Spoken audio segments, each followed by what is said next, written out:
Welcome back to the GSMC College Football Podcast, presented to you by the GSMC Podcast Network. Just touched on USA Today's ranking of the top college coaches. Going to talk about a different college coach in Scott Frost, his return to UCF, and kind of what this means for both himself and the UCF program. I thought this was a really interesting hire when it kind of happened earlier this year. This is a guy that took UCF to that undefeated 2017 season, then left to take the head coaching job at Nebraska, which was his alma mater, where he was the starting quarterback of the 1997 team. That was the last team in Nebraska history to win a national championship. Just talked a little bit about Matt Rule and could he bring that stretch of success back. Well, Scott Frost was a part of that final kind of success. And when Nebraska decided to part ways with Mike Riley in 2017, at the time, Scott Frost was the obvious hire.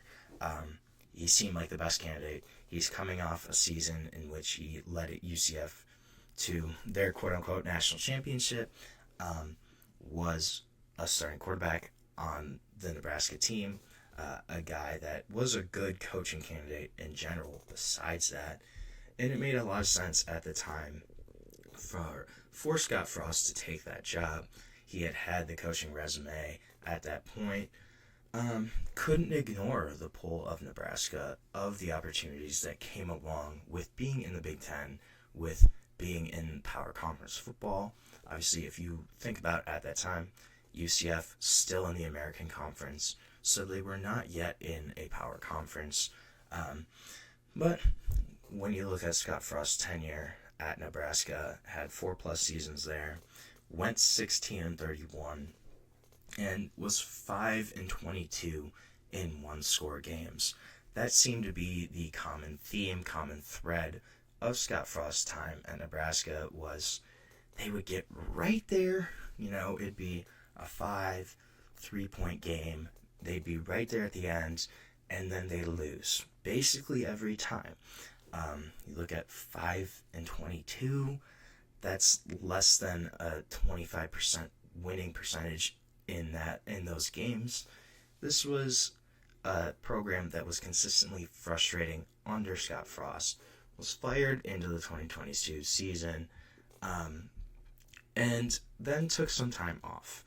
So kind of bounced around. He coached his son's Little League team. He had said in an interview that coaching 7-year-olds was sometimes easier than coaching 19-year-olds. I could see that, honestly. But then takes some time last year, visits the Rams during their off-season program.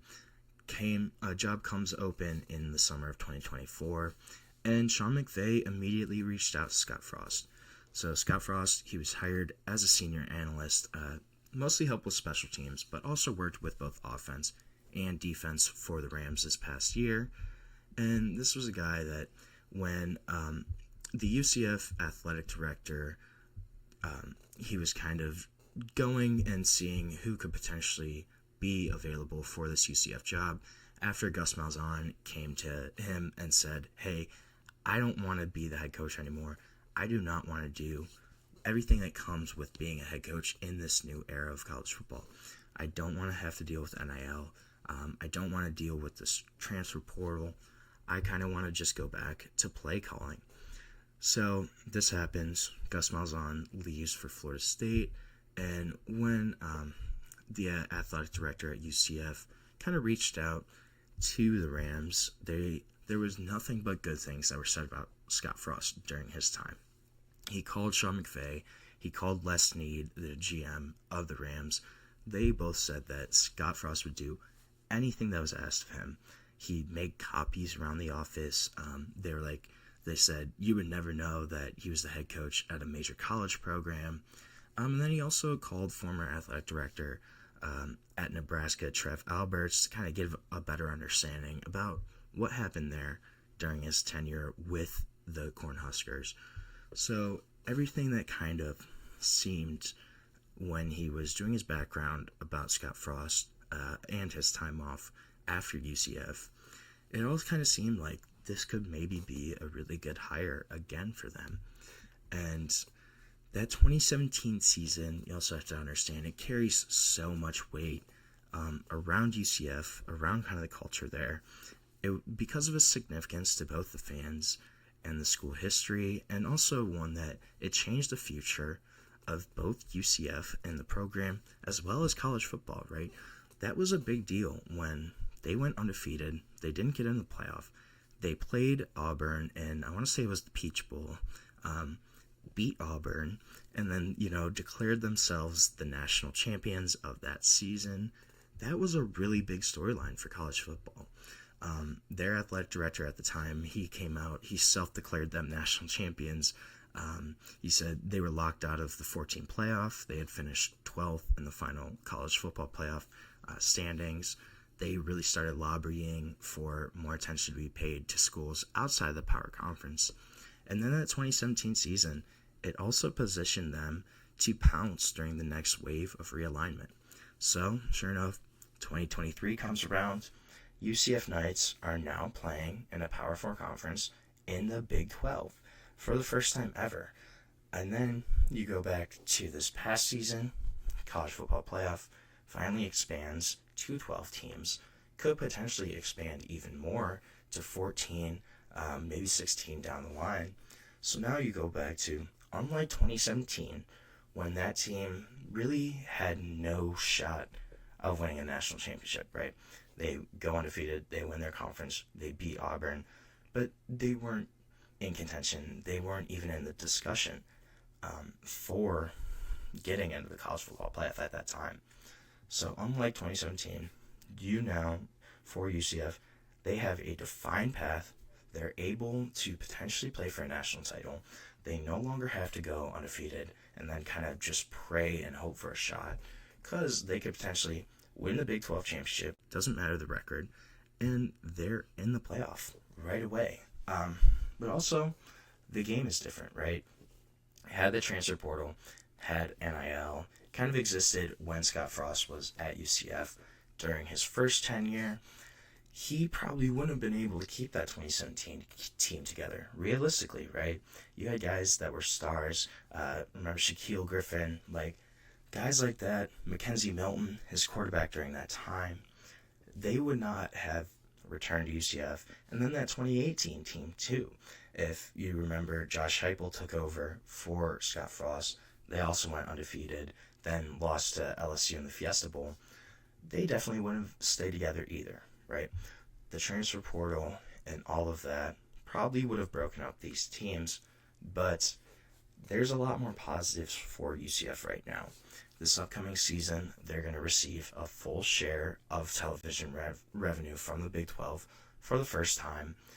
They had received a half share the past 2 seasons. Just that was kind of one of the requirements for them joining the Big 12 was the first 2 seasons. They were not getting as much of revenue, only getting half of that everybody else in the conference was getting. So, obviously, while it's more than they received in the AAC, that first 2 seasons, it was hard only getting half shares because they weren't getting as much as the other Big 12 schools, making it harder to compete, and also just struggles with NIL funding. So, these first 2 seasons in the conference, UCF has gone 10-15 overall, has only gone 5-13 in terms of Big 12 play. However, they're getting this full share this year, assuming the House settlement kind of goes into effect. Their athletic director said that UCF is aiming to spend the full $20.5 million, including fully funding football. So you have that money also coming in terms of NIL, scholarship, people in recruiting. That's a big plus for UCF.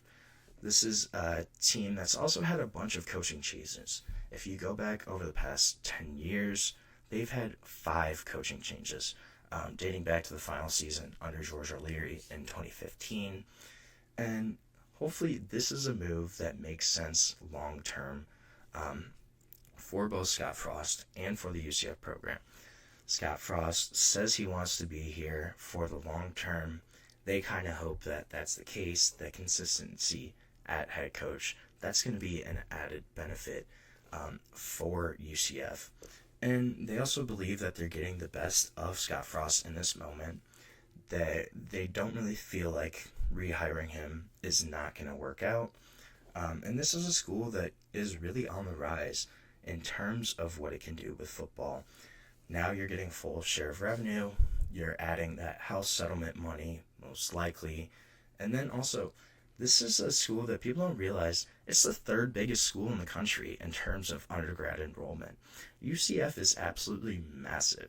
There's about 60,000 undergrads, so I think financially they're in a little bit of a better position than a lot of people realize. This is a school that this move, this Scott Frost returning, it could really work out for UCF.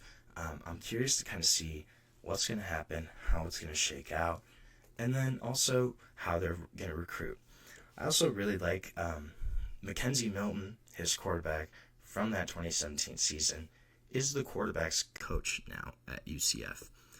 I like that as a guy that could potentially be like a Brian Hartline role for Ohio State, right? You're a position coach, but you could really be a great recruiter in terms of he's a guy that goes, hey, I had success here at UCF. We had a lot more disadvantages at that time. You come here, you come to this program, you can be even more successful than us. You're going to get paid more. You have more exposure now in a power conference. Things are going to be on the up and up. That's a guy that you want in your program, around your program, as a dude that's been a player for them, had success, can be a guy that recruits go and say, hey, look at Mackenzie Milton, what he did there. What could I potentially do there as well? I just like that.